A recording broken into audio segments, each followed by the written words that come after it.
Hi everyone, welcome back to Pure Lottie. So today I am doing a video on my DIY makeover on my makeup room chair.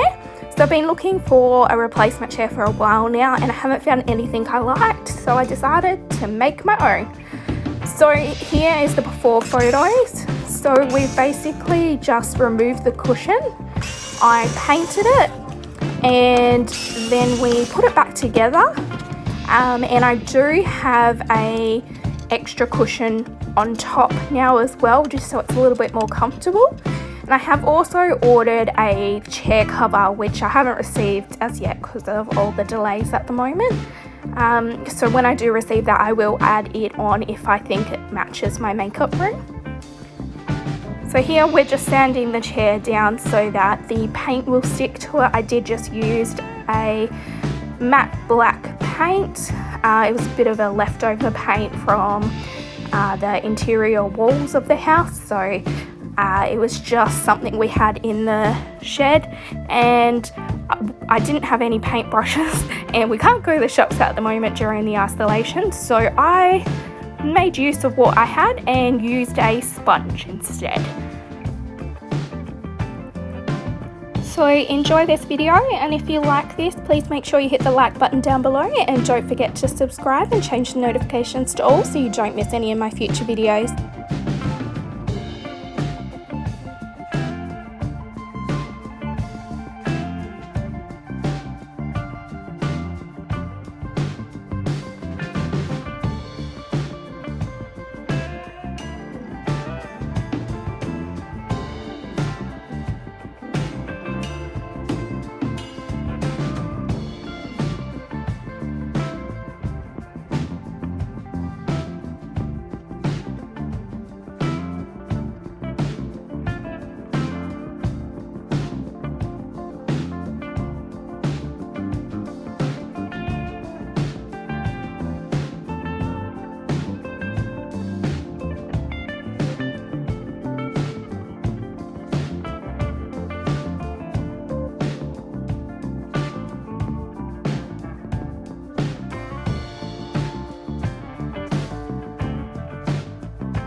As always, thanks for watching guys. Bye!